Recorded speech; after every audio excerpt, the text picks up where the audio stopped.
नमस्कार, दिन भर की बड़ी खबरों में आपका स्वागत है। मैं हूं आपके साथ आंचल। आज इस बुलेटिन में बात होगी 5वें चरण के लिए तेज हुए चुनाव प्रचार की, केजरीवाल की गिरफ्तारी पर सुप्रीम कोर्ट में हुई सुनवाई की, देखेंगे कैसे लालू यादव ने बीजेपी की बढ़ाई मुश्किलें, खाद्य सुरक्षा योजना को लेकर कांग्रेस के बड़े दावे को, जानेंगे उद्धव ठाकरे ने मोदी को क्या चेतावनी दी, और बुलेटिन के आखिर में देखेंगे जाने माने कार्टूनिस्ट इरफान की किस खबर पर पड़ी तिरछी नजर। लेकिन उससे पहले एक नजर आज की सुर्खियों पर। ममता ने बीजेपी को दी धमकी, कहा बीजेपी ईडी सीबीआई हर समय वहां नहीं रहेंगी, मैं आज नहीं तो कल बदला लूंगी। ममता का आरोप, नंदीग्राम में उन्हें हराने के लिए चुनाव नतीजे बदले गए। कृष्ण जन्मभूमि शाही ईदगाह मामले में इलाहाबाद हाईकोर्ट ने 18 याचिकाओं पर एक साथ की सुनवाई। हिंदू पक्ष ने सिविल वाद को किया एक्सप्लेन। 20 मई को होगी अगली सुनवाई। रायबरेली में एक्टिव हुई सोनिया गांधी, भुएमऊ में कार्यकर्ताओं के साथ बैठक करेंगे। शुक्रवार को विशाल जनसभा में करेंगे शिरकत। शेयर बाजार में तेजी, 676 अंकों की तेजी के साथ 73,663 पर बंद हुआ सेंसेक्स, तो 203 अंकों की तेजी के साथ 22,403 पर बंद हुआ निफ्टी।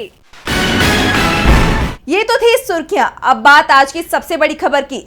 5वें चरण के लिए चुनाव प्रचार चरम पर है। इंडिया गठबंधन बीजेपी की घेराबंदी में जुटा है। ओडिशा से यूपी तक आज इंडिया गठबंधन ने मोदी सरकार पर जमकर निशाना साधा। देखिए इस रिपोर्ट में। कांग्रेस के राष्ट्रीय अध्यक्ष मल्लिकार्जुन खड़गे ने गुरुवार को ओडिशा के भुवनेश्वर में प्रेस कॉन्फ्रेंस की, जहां खड़गे ने कहा कि हम जातिगत जनगणना जरूर करवाएंगे। कांग्रेस फूड सिक्योरिटी स्कीम लाई, शिक्षा का अधिकार दिया और मनरेगा शुरू किया। हमने इसकी गारंटी नहीं दी, लेकिन ये सब कुछ किया। हमारी सरकार आने पर हम 10 किलो राशन देंगे और सारी गारंटियों को पूरा करेंगे। इसके साथ ही खड़गे ने ओडिशा के मुख्यमंत्री पर हमला बोलते हुए कहा कि नवीन पटनायक यहाँ 24 साल से काम कर रहे हैं, जिसमें पिछले 10 साल से नरेंद्र मोदी उनका साथ निभा रहे हैं। हमने सोचा था कि वे ओडिशा की भलाई के लिए एक साथ खड़े हैं, लेकिन वो हमारी सोच पर खरे नहीं उतरे। इसलिए बीजेडी को इस बार मौका नहीं मिलने वाला है।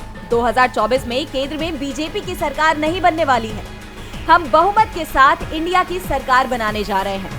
तो वहीं आज लखनऊ में इंडिया गठबंधन की पीसी हुई, जिसमें दिल्ली के सीएम अरविंद केजरीवाल ने कहा कि इंडिया गठबंधन ये चुनाव देश, संविधान, लोकतंत्र और आरक्षण बचाने के लिए एक साथ लड़ रहा है, जबकि बीजेपी 400 पार सीट इसलिए चाहती है ताकि वो देश के संविधान को खत्म कर सके। इसके साथ मोदी सरकार पर हमला बोलते हुए उन्होंने कहा कि अमित शाह के रास्ते में बाधा बन रहे सभी नेताओं को नरेंद्र मोदी खत्म कर रहे हैं। मोदी अब अमित शाह को पीएम बनाना चाहते हैं। पहले शिवराज सिंह, रमन सिंह और वसुंधरा राजे समेत कई नेताओं को खत्म कर दिया। अब अगला नंबर यूपी के सीएम योगी आदित्यनाथ का है। तो वहीं आज प्रधानमंत्री नरेंद्र मोदी ने यूपी में रैली की, जहां उन्होंने कहा कि मैं काम गिराने नहीं आया, बल्कि अगले 5 साल की गारंटी देने आया हूँ। मोदी सरकार की चौतरफा घेराबंदी की कोशिश हो रही है, तो दूसरी तरफ विपक्ष को घेरने की कोशिश में जुटी केंद्रीय एजेंसियां इस समय बैकफुट पर दिख रही हैं। आज केजरीवाल की गिरफ्तारी को लेकर सुप्रीम कोर्ट में बहस हुई, जिसमें ईडी ने केजरीवाल को घेरने की कोशिश की, लेकिन कोर्ट ने ईडी को झटका दे दिया। तो क्या हुआ सुप्रीम कोर्ट में, देखिए इस रिपोर्ट में। शराब नीति मामले में आम आदमी पार्टी के मुखिया और दिल्ली के सीएम अरविंद केजरीवाल ने अपनी गिरफ्तारी को सुप्रीम कोर्ट में चुनौती दी थी। सीएम की गिरफ्तारी वाली याचिका पर सुप्रीम कोर्ट में जस्टिस संजीव खन्ना और जस्टिस दीपांकर दत्ता की पीठ ने सुनवाई की। इस दौरान ईडी की तरफ से solicitor general Tushar Mehta court में पेश हुए। उन्होंने कहा कि केजरीवाल जमानत पर बाहर जाने के बाद चुनावी भाषणों में कह रहे हैं कि अगर लोगों ने आपको वोट दिया तो मुझे 2 जून को जेल नहीं जाना पड़ेगा। लेकिन कोर्ट ने ये कहते हुए ईडी की दलील को खारिज कर दिया कि ये उनका पूर्वानुमान है, इस पर हम कुछ नहीं कह सकते, हम केजरीवाल के बयान पर नहीं जाएंगे। जस्टिस खन्ना ने कहा कि केजरीवाल की तरफ से दलील दी गई कि सेक्शन 19 के तहत कार्रवाई नहीं होनी चाहिए थी, रिमांड ऑर्डर पास नहीं करना चाहिए था। इस पर ईडी की तरफ से पेश हुए एसजी तुषार मेहता ने कहा कि हर व्यक्ति के पास ये सुविधा नहीं जो केजरीवाल के साथ है। केजरीवाल की गिरफ्तारी जांच का हिस्सा है। कई बार एजेंसियों को अप्रिय काम करना पड़ता है, जिसके लिए वो जानते हैं कि सार्वजनिक रूप से उन्हें निशाना बनाया जाए। जस्टिस दत्ता ने कहा कि सेक्शन 45 के तहत ये जिम्मेदारी आरोपी की है कि वो विशेष जज को दिखाए कि गिरफ्तारी वैध नहीं है और इसलिए मुझे बेल दीजिए। अदालतों पर स्वयं लागू किए गए नियम हैं। अगर आप इसे पीएमएलए मामले में लाते हैं तो इतनी सख्त शर्तों के तहत कौन जमानत देगा। तो जस्टिस खन्ना ने कहा हम कानून के गुण दोष में नहीं जा रहे हैं, हमें सेक्शन 19 के उद्देश्य को समझने के लिए इसकी व्याख्या करनी है। सुनवाई शुक्रवार को भी जारी रहेगी और ईडी की दलीलों के बाद केजरीवाल की तरफ से अभिषेक मनु सिंघवी दलीलें रखेंगे। सवाल अब केजरीवाल की जमानत का नहीं, उनकी गिरफ्तारी का है। अगर कोर्ट ने गिरफ्तारी को अवैध बता दिया तो केजरीवाल को जेल नहीं जाना होगा और फैसला चुनाव से पहले ही आ जाएगा, जिससे बीजेपी की चिंता बढ़ी हुई है। तो दूसरी तरफ बीजेपी की चिंता को लालू यादव ने और ज्यादा बढ़ा दिया है। उन्होंने संविधान के नाम पर बीजेपी को घेर लिया है। क्या कहा लालू ने, देखिए इस रिपोर्ट में। चुनावी मौसम में बीजेपी लगातार विपक्ष के निशाने पर है, लेकिन इस बार बीजेपी के अपने ही नेताओं के बयान उस पर भारी पड़ते हुए नजर आ रहे हैं। बीजेपी नेताओं के संविधान बदलने के बयान को लेकर एक बार फिर आरजेडी प्रमुख व पूर्व मुख्यमंत्री लालू प्रसाद यादव ने संविधान और आरक्षण के मुद्दे पर बीजेपी पर करारा हमला बोला है। लालू ने अपने सोशल मीडिया हैंडल एक्स पर ट्वीट किया कि प्यारे देशवासियों, सतर्क और सावधान हो जाइए। बीजेपी आपका आरक्षण, देश का लोकतंत्र और संविधान खत्म करने पर तुली हुई है। देश का संविधान नहीं रहेगा तो देश में लोकतंत्र भी नहीं रहेगा। आप देश के समान रूप से नागरिक भी नहीं रहेंगे। आप ऐसे नागरिक नहीं रहेंगे जिनके पास अधिकार होंगे, संवैधानिक सुरक्षा और उपचार के उपाय हों। आप चंद लोगों के गुलाम मात्र रह जाएंगे। संविधान है तो आरक्षण है, और आरक्षण है तो गैर बराबरी, उत्पीड़न और अत्याचार से सुरक्षा है। समानता का भाव है, उपचार है। भाजपाई चाल चरित्र से समता विरोधी है। ये लोग संविधान व आरक्षण खत्म कर समाज में गैर बराबरी बढ़ाकर लोगों को पुनः मानसिक गुलाम बनाना चाहते हैं। बार बार बीजेपी के नेता स्पष्ट रूप से कह रहे हैं कि वे लोकतंत्र को खत्म करना चाहते हैं, नया संविधान बनाना चाहते हैं, आरक्षण को खत्म करना चाहते हैं। लेकिन आरक्षण और संविधान विरोधी बयानबाजी पर प्रधानमंत्री मोदी और उनके राष्ट्रीय अध्यक्ष ने किसी भी नेता और प्रत्याशी पर कभी भी कोई भी कार्रवाई नहीं की है। स्पष्ट दिखता है उन्हें जानबूझकर भाजपा के शीर्ष नेतृत्व से हरी झंडी मिली हुई है। अपने ऐसे बयानों से भाजपाई लोग आरक्षण और संविधान के प्रति आपकी गंभीरता, सजगता और प्रतिबद्धता को जांचते हैं। अगर आज आप संविधान, आरक्षण और लोकतंत्र बचाने की लड़ाई में अपना योगदान नहीं करेंगे तो आप और आपकी आने वाली पीढ़ियां उसी प्रताड़ना और उपेक्षा के दुष्चक्र को जिएंगी जिसे आपके पूर्वजों ने कभी जिया था। आपके उलाहना, उत्पीड़न और अभाव के पुराने दिन वापस आएंगे और हाथ मलने के अलावा आपके पास कोई उपाय नहीं रह जाएगा।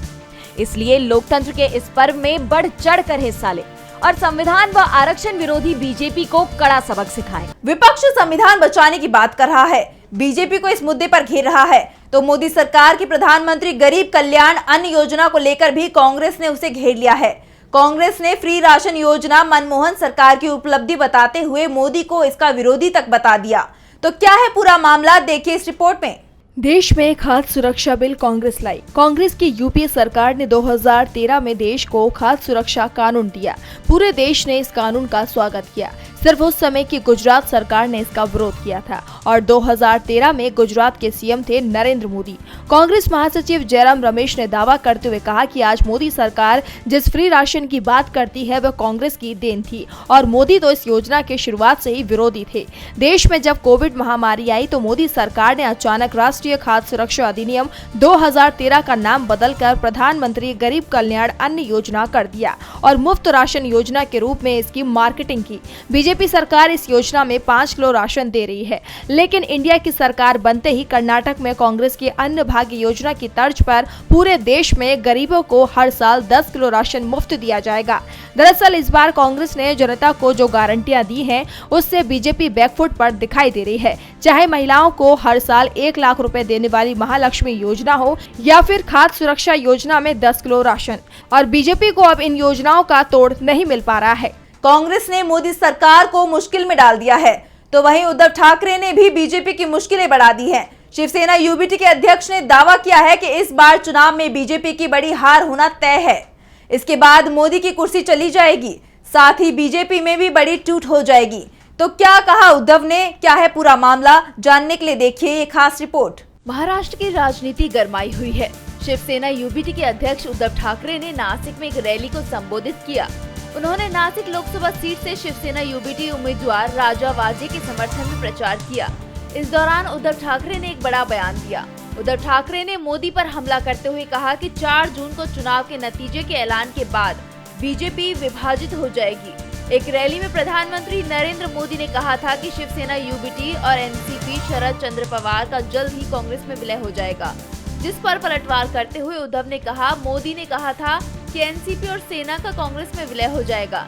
जब 30 साल से ज्यादा वक्त तक आपके साथ रहने के बाद भी हमने बीजेपी में विलय नहीं किया, कांग्रेस में विलय की बात तो भूल जाइए। हमारी चिंता करने के बजाय आप बीजेपी की चिंता कीजिए। 5 जून आने दीजिए, बीजेपी विभाजित हो जाएगी। ठाकरे ने चेतावनी दी कि एक बार जब इंडिया गठबंधन सत्ता में आएगा तो वो उन लोगों को नहीं बख्शेगा जो वफादारी छोड़कर बीजेपी में शामिल हो गए। अपने शिवसेना गुट को नकली कहने को लेकर पीएम पर निशाना साधते हुए ठाकरे ने कहा कि उन्हें मोदी से प्रमाण पत्र की आवश्यकता नहीं है। एक तरफ जहां उद्धव ने पीएम को घेरा हुआ है, तो वहीं अब इंडिया गठबंधन ने पीएम मोदी को घेरने की तैयारी कर ली है। शुक्रवार को पीएम मोदी मुंबई में रैली कर रहे हैं और इंडिया गठबंधन भी एकजुट होकर अपनी शक्ति का प्रदर्शन करेगा।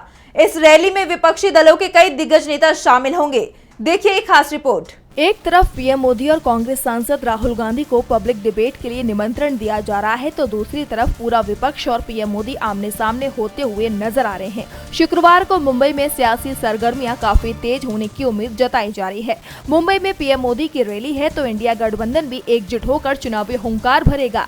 देश की आर्थिक राजधानी में विपक्ष के कई दिग्गज नेताओं का जमावड़ा लगेगा। इस रैली में प्रमुख तौर पर कांग्रेस अध्यक्ष मल्लिकार्जुन खड़गे, आम आदमी पार्टी के प्रमुख व दिल्ली के मुख्यमंत्री अरविंद केजरीवाल, शिवसेना प्रमुख उद्धव ठाकरे और एनसीपी नेता शरद पवार होंगे। शिवसेना ने 17 मई को शिवाजी पार्क में इंडिया गठबंधन की रैली के लिए आवेदन दिया था, लेकिन वहां महाराष्ट्र नवनिर्माण सेना की बीजेपी के लिए रैली को अनुमति दी गई। इसीलिए अब इंडिया गठबंधन की ये रैली बांद्रा कुर्ला कॉम्प्लेक्स में होगी। चुनाव का ऐलान होने के बाद मुंबई में ये इंडिया गठबंधन की दूसरी रैली है। इसके पहले भी भारत जोड़ो न्याय यात्रा के समापन पर मुंबई में विपक्ष का गठबंधन एकजुट होकर अपनी ताकत का प्रदर्शन कर चुका है। चुनाव की घोषणा के तुरंत बाद हुई इंडिया के इस महारैली में विपक्ष के कई दिग्गज नेताओं ने मोदी सरकार पर करारा हमला बोला था।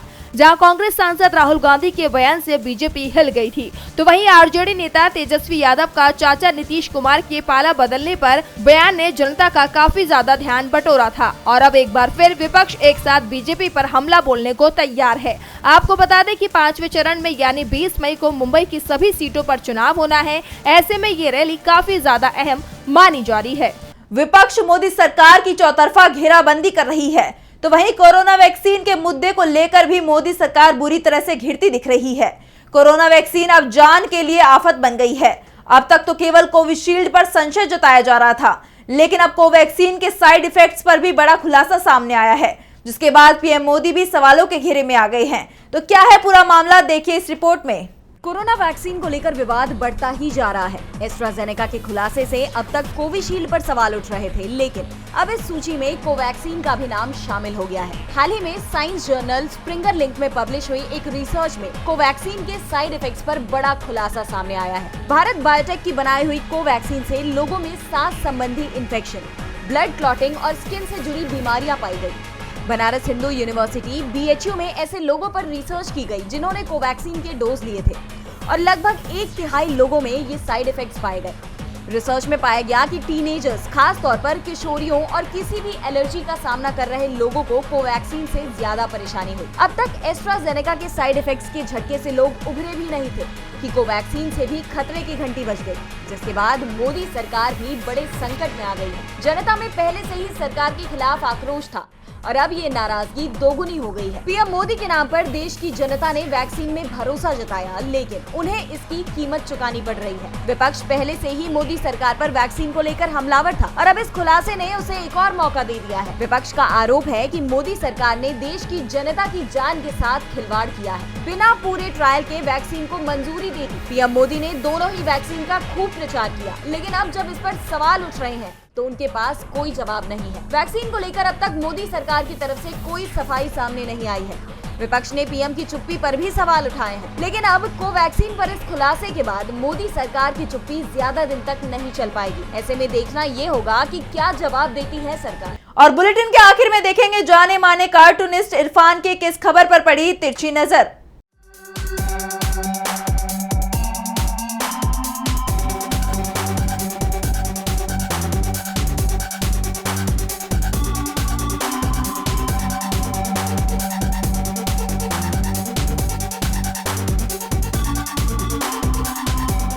राहुल गांधी को आम लोगों के साथ में उठना बैठना बहुत पसंद है।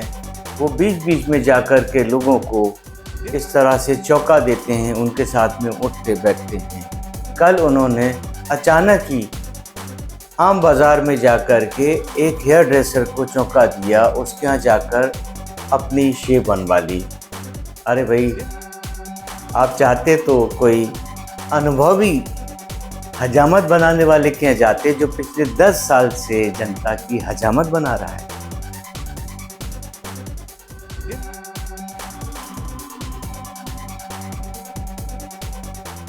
बहुत बहुत शुक्रिया इरफान जी। तो आज इस बुलेटिन में इतना ही। देखते रहिए DB लाइव। नमस्कार।